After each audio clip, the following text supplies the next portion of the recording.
Hi friends, welcome to our channel. Brahmamudi serial next ఎపిసోడ్లో ఏం జరగబోతోందో ఈ వీడియోలో చూసి తెలుసుకుందాం. మనసు విరిగిపోయి తనంతట తానే ఇంట్లో నుంచి వెళ్ళిపోయిన కావ్య అసలేం జరిగింది అని తెలుసుకోవడానికి ఈ వీడియోని స్కిప్ చేయకుండా ఎండ్ వరకు చూసేయండి. కావ్య రాజ్ అన్న మాటలకి మనసు విరిగిపోయి ఇలా మాట్లాడుతూ ఉంటుంది. మీరు ఇన్ని మాటలు అన్నాక కూడా ఆ దేవుడు నన్ను ఇంకా బ్రతికించాడంటే ఆయనకి నేను రుణపడి ఉంటాను అని అంటోంది. ఇన్నాళ్ళు మీ ఇంట్లో అతిథిగా ఉన్నందుకు, నాకు ఆతిథ్యం చాలా చక్కగా చేసినందుకు మీకు రుణపడి ఉంటాను మహాప్రభు అని అంటోంది. ఇంకా ఒక్క క్షణం కూడా నేను ఇక్కడ ఉండలేను. ఇవన్నీ భరించే శక్తి ఇంకా నాలో లేదు. ఇవన్నీ ఇప్పటి వరకు భరించి నాలో ఉన్న శక్తి అంతా కూడా అయిపోయింది. ఇక నా వల్ల కాదు అని అంటోంది. అప్పుడు ఇందిరాదేవి, అమ్మ కావ్య, ఏంటమ్మా నువ్వు కూడా అని అంటోంది. అప్పుడు కావ్య, మరి ఇంకేం చేయమంటారమ్మమ్మ గారు? ఇన్నాళ్ళు ఆయన నాతో ప్రేమగా కాపురం చేశారు అని అనుకున్నాను. నా కోసం ఆయన మనసు మార్చుకొని నాతో ఉన్నారు అని అనుకున్నాను. ఆయనే మీరే విన్నారు కదా ఏమంటున్నారు?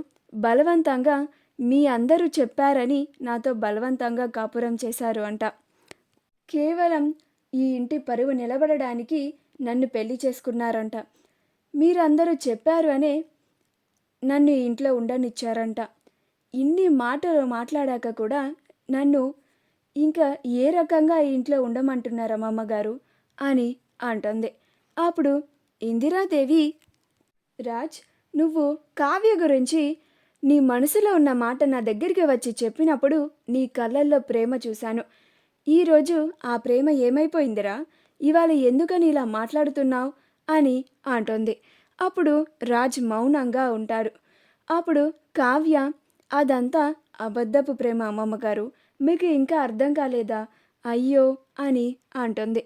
అప్పుడు ఇందిరాదేవి, సుభాష్, ప్రకాశం, సీతారామయ్యలు, స్వప్న వీళ్ళందరూ కావ్యని జాలిగా చూస్తారు. అప్పుడు కావ్య, మీరు నాలానే ఇంకా భ్రమలో ఉన్నట్టున్నారమ్మమ్మగారు. అదంతా అబద్ధపు ప్రేమ. ఆయనకి నా మీద అసలు ప్రేమే లేదు. అసలు ఆయన మనసులో నాకు అసలు చోటే లేదు. ఇలాంటి చోట నేను ఇంక ఇక్కడ ఎలా ఉండగలుగుతాను అనుకున్నారమ్మమ్మగారు? తక్షణమే ఈ ఇల్లు వదిలి వెళ్ళిపోతాను. ఇక ఇవన్నీ భరించే శక్తి నాలో అస్సలు లేదు. ఇక నాకు ఇక్కడ గుర్తింపు లేని చోట నేను అస్సలు ఉండను కూడా అని అంటుంది. అప్పుడు సుభాష్ ఆవేశంలో, తొందరపాటు నిర్ణయం తీసుకుంటున్నావమ్మా కావ్య అని అంటాడు. అప్పుడు కావ్య, నిర్ణయం ఎప్పుడో మీ అబ్బాయి తీసేసుకున్నారు మావయ్య గారు.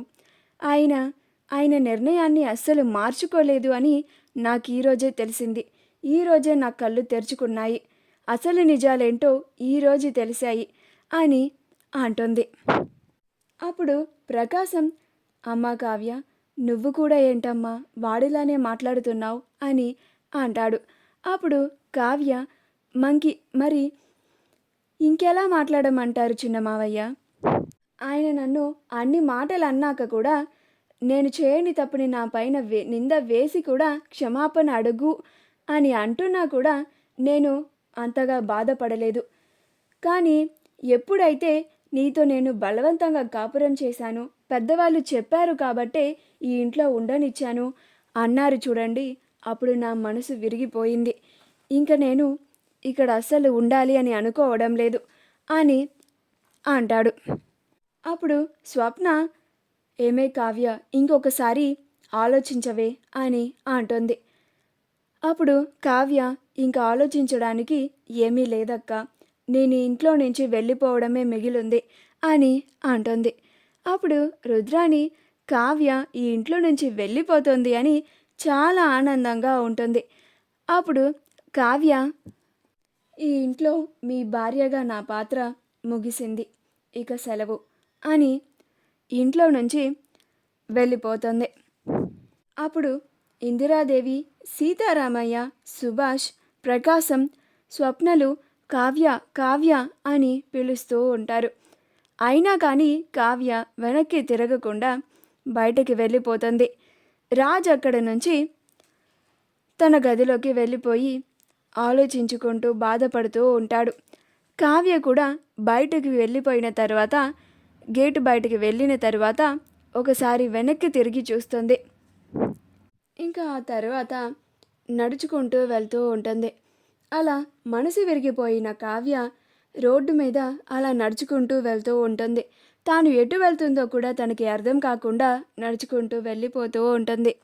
ఇంట్లో అందరూ అసలు ఈ ఇంట్లో ఏం జరుగుతుందా అని ఎవరికి వాళ్ళు బాధపడుతూ అయోమయంలో ఆశ్చర్యంలో ఉంటారు. రుద్రాని రాహుల్ మాత్రం వాళ్ళు సక్సెస్ఫుల్గా అపర్ణని చావు బతుకుల్లో ఉంచారని, కావ్యని ఇంట్లో నుంచి గెంటేశారు అని చాలా సంతోషంగా ఉంటారు. ఇంకా 2 రోజులు ఆగితే అపర్ణ కూడా చనిపోతుందని, వాళ్ళకి ఇంకా ఈ ఇంట్లో అంతగా ఇబ్బంది పెట్టేవాళ్ళు అడ్డు వచ్చేవాళ్ళు లేరు అని ఆనందపడిపోతూ ఉంటారు. రాహుల్ రుద్రాని దగ్గరికి వచ్చి, నువ్వు చాలా గ్రేట్ మమ్మీ, అసలు కావ్య మాట్లాడుతున్న మాటలకి అసలు ఈ ఇంట్లో నుంచి వెళ్ళిపోదు అనుకున్నాను, కానీ కావ్యే తనంతట తాను వెళ్ళిపోయేలాగా చేశావు, నువ్వు చాలా గ్రేట్ అని అంటాడు. అప్పుడు రుద్రాని, మరి రుద్రాని అంటే ఏమనుకున్నావు మరి అని అంటోంది. ఇక అపర్ణ ప్రాణాలు పోవడమే మిగిలింది. ఈ ఇంట్లో ఆ కావ్యపీడ విరగడైపోయింది. ఇక మనం ఏం చేసినా కానీ మనకి ఈ ఇంట్లో అడ్డు వచ్చేవాళ్ళే లేరు అని అంటోంది.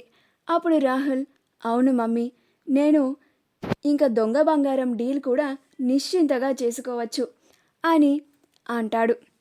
అప్పుడు స్వప్న, చాలా అత్త, నీ కడుపు చల్లారిందా? ఇప్పుడు నీకు బాగా సంతోషంగా ఉందా?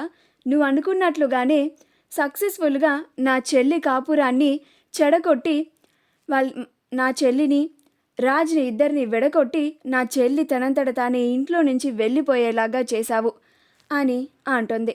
అప్పుడు రుద్రాని, ఇది మరీ బాగుంది, కావ్య చేసిన తప్పులకి రాజ్ ఇంట్లో నుంచి వెళ్ళిపోమన్నాడు, రాజ్ అన్న మాటలకి కావ్య తనంతట తాను ఈ ఇంట్లో నుంచి వెళ్ళిపోయింది, నన్నంటావేంటి స్వప్న అని అంటోంది.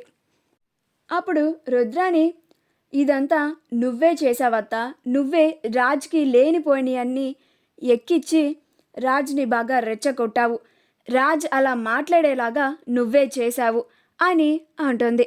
అప్పుడు రుద్రాని, ఉన్నమాట అంటే ఉండు రచ్చరాదన్నట్టు ఉన్న మాటలే కదా నేను అన్నాను, తప్పుగా ఏం మాట్లాడలేదే, ఇది మరీ బాగుంది అని అంటుంది. మా వీడియో కనుక మీకు నచ్చినట్లయితే లైక్ చేయండి, షేర్ చేయండి, మా ఛానల్ని సబ్స్క్రైబ్ చేసుకోండి, పక్కనే ఉన్న బెల్ ఐకాన్ని క్లిక్ చేయడం మాత్రం మర్చిపోకండి.